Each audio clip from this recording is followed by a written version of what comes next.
Hello friends, कैसे हैं आप लोग। उम्मीद करता हूं कि आप लोग बहुत ही अच्छे होंगे। तो आज हम फिर से लेके आए हैं एक बीएससी थर्ड ईयर का एक बहुत ही most important topic honey bee के बारे में। जैसा कि हमारे बीएससी थर्ड ईयर में जो टॉपिक है एपी कल्चर के नाम से है। तो सबसे पहले जान लेते हैं एपी कल्चर होता क्या है। देखिए, जब एपी कल्चर की अगर हम बात करेंगे, एपी का मतलब होता है बी मतलब मधुमक्खी, और कल्चर का मतलब होता है कीपिंग यानी कि पालन करना। मधुमक्खी का पालन करना ही क्या कहलाता है, एपी कल्चर कहलाता है।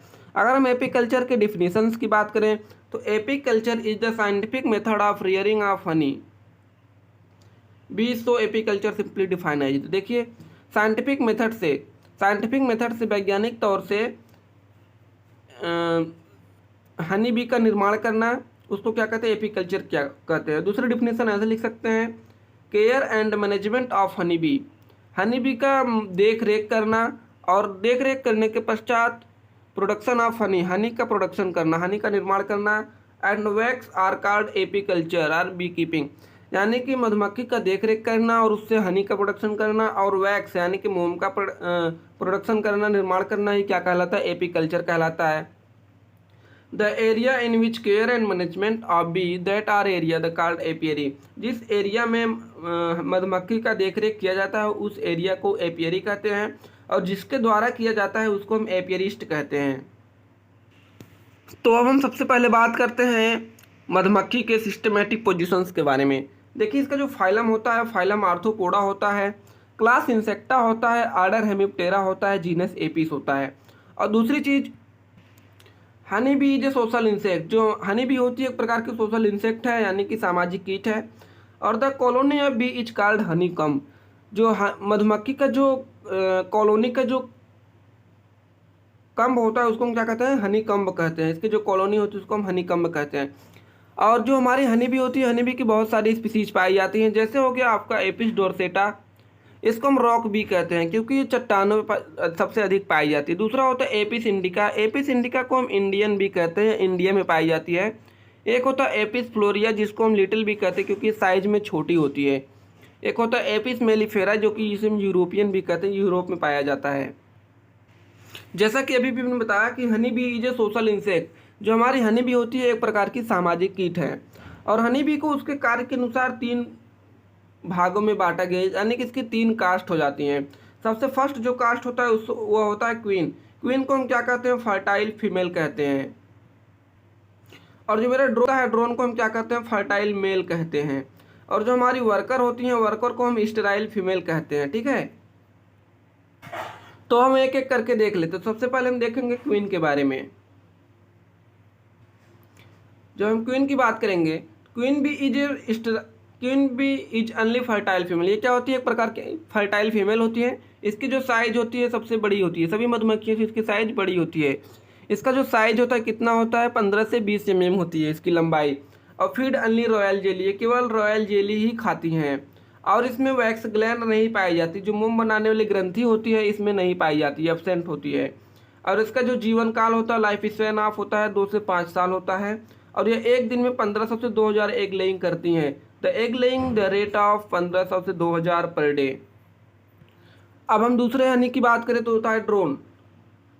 ड्रोन को हम क्या कहते हैं, कॉलोनी का मेल मेंबर होता है। तो drone is the male member of the colony. ये क्या होता है, कॉलोनी का मेल मेंबर होता है। ही फर्टिलाइज द क्वीन, ये क्या करता है, बस क्वीन के साथ जाकर के फर्टिलाइजेशन करता है। So called king of colony, इसलिए इसको कॉलोनी का किंग भी कहा जाता है। स्टिंग एंड वैक्स ग्लैंड अफसर, स्टिंग का मतलब होता है डंक, एंड वैक्स ग्लैंड का मतलब होता है मोम बनाने वाली ग्रंथियाँ। इसमें डंक और मोम बनाने वाली जो ग्रंथियाँ होती हैं एब्सेंट होती हैं। ही डेवलप अनफर्टिलाइज एग, यह क्या होता है कि अनफर्टिलाइज एग से डेवलपमेंट होता है। और इसकी ड्यूटी क्या होता है, the duty of drone only fertile the virgin queen and died after copulation. ये क्या करते हैं कि क्वीन के साथ फर्टिलाइजेशन करते हैं। फर्टिलाइजेशन करने के बाद ये जो मेल होते हैं वो क्या होते हैं कि मर जाते हैं। अब मेरा अगला जो होता है वर्कर बी, इसको हम श्रमिक मधुमक्खियाँ कहते हैं। वर्कर बी क्या होता है कि worker bee is well developed. जो वर्कर बी होती है क्या होती है, पूर्ण रूप से विकसित होते हैं। Worker bee is small size, जिसकी जो साइज होती है क्या होती है, स्मॉल होती है, यह सबसे छोटी होती हैं। और इसमें वैक्स ग्लैंड प्रेजेंट होते हैं and the secretion of wax. Wax gland पाए जाने के कारण ये वैक्स का निर्माण करते हैं। और ही डेवलप फर्टिलाइज एग, ये क्या होता है कि फर्टिलाइज एग से डेवलपमेंट इसका होता है। और इसका जो लाइफ स्पैन होता है, जीवन काल होता है, 6 वीक होता है।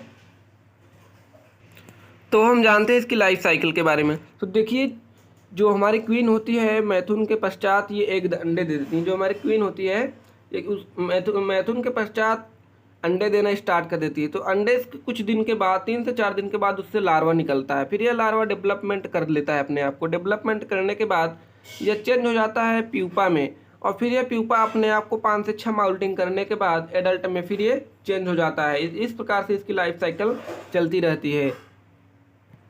और देखिए, जो हमारी ये एडल्ट होती हैं, ये जो एग देती हैं, यह एग जो होता है 2 प्रकार का होता है। एक होता है अनफर्टिलाइज एग और एक होता है फर्टिलाइज एग। देखिए, अनफर्टिलाइज एग जो होता है उससे क्या होता है, हमारा मेल मेंबर बनता है जिसको हम क्या कहते हैं, ड्रोन। और दूसरा होता है हमारा फर्टिलाइज एग। फर्टिलाइज एग से 2 चीज़ें बनती है, एक बनती है हमारी क्वीन और वर्कर। तो अनफर्टिलाइज एग से क्या बनता है, मेल बनता है जिसको हम ड्रोन बोलते हैं। और फर्टिलाइज एग से क्वीन बनती है जिसको हम दूसरा होता है वर्कर बनती है। जो फर्टिलाइज एग होता है उससे 2 चीज़ें बनती हैं, क्वीन और वर्कर। और जो अनफर्टिलाइज एग होता है उससे हमारी बस ड्रोन बनता है, मेल मेंबर बनता है। जो मेल मेंबर होता है उसको हम हैप्लॉइड बोलते हैं। जो क्वीन और वर्कर होती हैं क्या होती है, डिप्लॉयड होते हैं। अगर हम रियल की बात करें तो देखिए, जो हमारी क्वीन मधुमक्खी होती है वह ड्रोन के साथ हवा में उड़ जाती हैं। और जब ये ड्रोन के साथ हवा में उड़ जाती हैं तो ये ड्रोन के साथ मैथुन करती हैं, ठीक है। और मैथुन के पश्चात क्या होता है कि जो हमारा ड्रोन होता है, ड्रोन का जो सेक्स ऑर्गन्स होता है इतने सख्ती से बाहर आता है कि वह डैमेज हो जाता है, ठीक है। और डैमेज होने के कारण जो ड्रोन होता है वहीं ज़मीन पर गिर जाता है। और ज़मीन पर गिरने के कारण वह वहीं पे मर जाता है। और जो हमारी देखिए, जो रानी मधुमक्खी होती हैं वह अपने छत्ते की तरफ फिर से उड़ जाती हैं।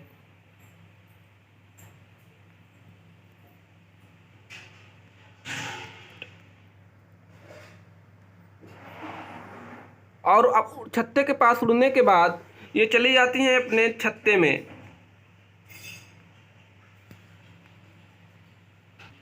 और छत्ते में जा कर के ये अंडे दे देती हैं। फिर वह अंडा 2-3 दिन के बाद उससे एक लार्वा निकलता है। और इस लार्वा को जो हमारी श्रमिक मधुमक्खियाँ होती हैं इन सबको रॉयल जेली पदार्थ खिलाती हैं। 2 दिन तक तो ये रॉयल जेली खाते हैं। उसके बाद इन लोगों का जो भोजन होता है अलग अलग हो जाता है। कुछ को हनी भी खिलाया जाता है, हनी खिलाया जाता है, और कुछ को रॉयल जेली खिलाया जाता है। तो जिसको रॉयल जेली खिलाया जाता है वह क्या बनती है, लास्ट में रानी मधुमक्खी बन जाती हैं। और जिसको रॉयल जेली खिलाया जाता है वह क्या बन जाती हैं, श्रमिक बन जाती हैं। अब यही लार्वा जो होता है आगे चल कर डेवलपमेंट करता है, ठीक है। और फिर ये देखिए, इस प्रकार से प्यूपा में चेंज हो जाता है। फिर यही प्यूपा अपने आप को 5 से 6 बार माउल्टिंग करता है। और माउल्टिंग करने के बाद एडल्ट में चेंज हो जाता है। तो इस प्रकार से इसकी जो लाइफ साइकिल होती है चलती है। तो देखिए, हमारे यहाँ हनी बी का बहुत सारी स्पीसीज पाई जाती हैं। तो हम सबसे पहले स्पीसीज की बात करेंगे एपिस इंडिका, जिसको हम इंडिया भी कहते हैं क्योंकि ये हमारे इंडिया में पाई जाती है। यह क्या होती है, they are slightly smaller than dorsata. यह क्या होती है कि डॉर्सेटा जो हमारी एक स्पीसीज होती है उससे ये छोटी होती है। और there are perfect to live dark place by making parallel comb on the protect area. ये क्या होती हैं, जो अपने छत्ते को जो है अंधेरे में बनाना पसंद करती हैं, यानी कि डार्क एरिया में बनाना पसंद करती हैं। और इनका जो कम्ब होता है, जो छत्ता होता है, क्या होता है, पैरेलल होता है। और ये हमेशा प्रोटेक्ट एरिया में ही अपने छत्ते को बनाती हैं। और दूसरी चीज़, दे आर वेरी जेंटल। यह क्या होती है, बहुत जेंटल स्वभाव की होती हैं, बहुत शांत स्वभाव की होती हैं। So can be domestic so easily, जिसको डोमेस्टिकेट, यानी डोमेस्टिकेट का मतलब होता है पालन करना, जिसको हम आसानी से पालन कर सकते हैं ईजिली। ये क्या होती है, डोमेस्टिकल होती है। यह क्या करती है, production of honey much less amount, यह सबसे कम हनी का निर्माण करती है। First one around 6 to 7 pound पर कम। क्या होता है ना कि ये 6 से 7 पाउंड एक कम, मतलब पर कम्ब में 6 से 7 कम्ब हनी का निर्माण होता है। लेस अमाउंट में ये हनी का निर्माण करती हैं।